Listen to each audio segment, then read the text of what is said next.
Well, staying on China, Australia is recruiting allies to step up its presence in the Pacific. The Foreign Minister, Penny Wong, has already chalked up an early win, but there is a long and complex road ahead.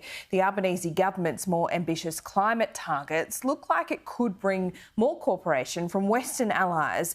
Europe says its free trade agreement will become easier because of that climate target and is working towards more joint infrastructure projects in the region.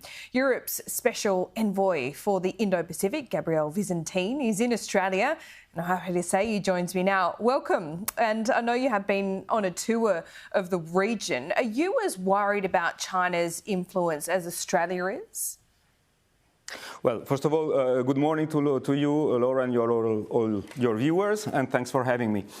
Well, indeed, my mission to Australia is at the end of a trip. I started with New Zealand and then I traveled to Fiji, and I finished here in Australia. The EU is engaging with the Pacific, the Indo-Pacific region. The Pacific matters for the EU, and that's the main message I wanted to pass on to our partners here.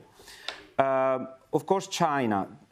China is the great power in here, is the rising power. But we as EU engage with China on three different ways. We see China as a partner for global issues against, for example, fight against climate change. We engage with China as an economic competitor. And we engage with China as a systemic rival, so where there is no possibilities for compromise. Now, when we engage with China as a competitor, economic competitor, we have no problems in competing with China as long as China respects the rules of the international organization of which it's part. If China adopts worrisome behaviors, well, then we have an issue. What do you see as worrisome behaviour? Does the new security deal with the Solomon Islands fit into what you describe as worrisome behaviour, and also Wang Yi trying to get 10 other Pacific nations to sign up to some kind of security pact? Well, we haven't seen yet the agreement, the text of the agreement with the Solomon Islands. We have not. We are not even fully aware whether it has been signed or not. But we will have to comment when this is done. But what we can do from our side is really to cooperate and unite in terms of like-minded countries, Western democracies like US, like Australia, like the EU, and provide the Pacific countries with viable alternatives for their development, showing them respect, considering them as sovereign states which can take sovereign decisions. And then I see as an extremely welcome step the trips that Minister Wong has undertaken in the region in Fiji last week, and the kind of narrative that she's using when addressing these states. It's interesting to see the politics here, and Gabrielle, I'm sure it hasn't surpassed you as well, the debate around climate change in this country. A lot of commentators have blamed the Solomon's China Security Pact because of the lack of ambition, for want of a better term, on climate change from the previous Conservative government. But what would you say about that, given China's record on emissions, and particularly emissions per capita? Absolutely.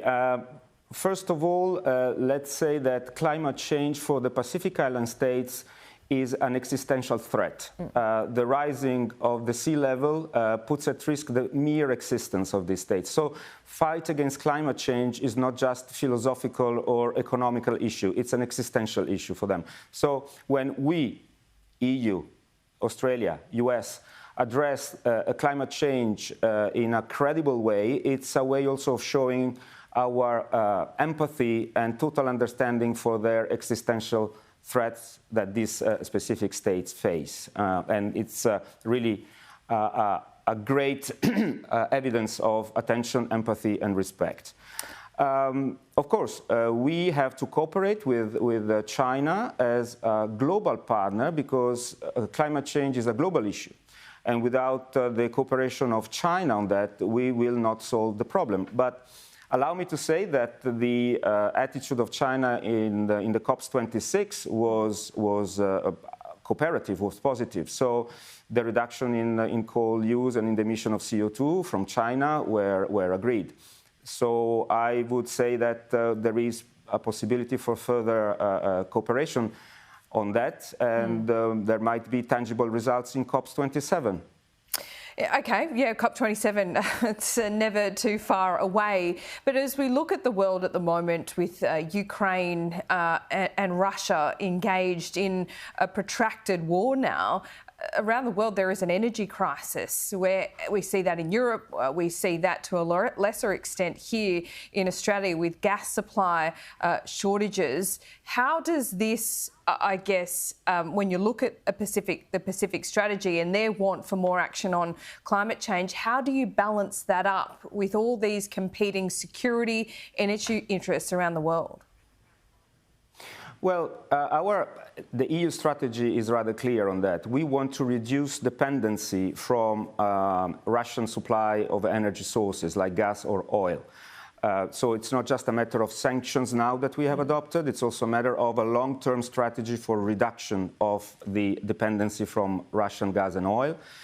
And this has a clear impact on the promotion of green energy and the renewable energy sources. So this, what is happening now in Europe has a clear fallout in terms of overall engagement for climate change, fight against climate change. It will surely be a booster for the use of renewable energy sources.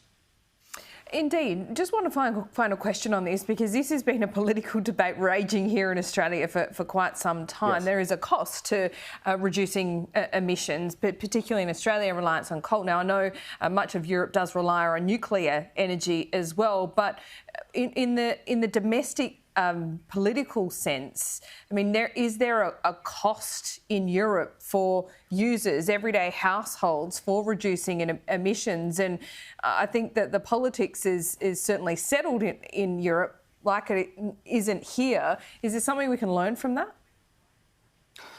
Well, I don't say learn, but you can get inspiration. You know, in Europe we call it market economy, but we also add another adjective. We call it social market economy. This means that the public authorities don't shy away from intervening in controlling prices and in helping families to counter the rise of energy prices. This is actually what is happening nowadays in Europe. There are some interventions to fight the rise of prices and to help families and households to face this. Indeed. Gabriele, just before I let you go, you've been on a long tour as we started this interview, engagement in the Pacific. Do you anticipate that you'll be in Australia more often? Is there more of an urgency with your role now? I don't see an urgency, but I see a huge positive window of opportunities for engagement between the EU and Australia. I think that we are negotiating a free trade agreement which will be of huge benefit for both parties. The advances on the climate policy, climate change policies that Australia will very likely undertake under this government will help this free trade agreement to go through. So I would be delighted to travel to Australia often, but probably I will follow the developments from Brussels. Still, let me say that I was really thrilled and delighted to spend 10 days in Australia. And actually, I arrived in Australia on Elections Eve. And let me tell you how delighted I was to witness, let me call it the triumph of democracy, because you know, I follow the whole elections night, and such a dignified way of conceding by the outgoing government and such an institutionally sober and correct victory speech by the incoming Prime Minister were absolutely what I would call triumphant democracy.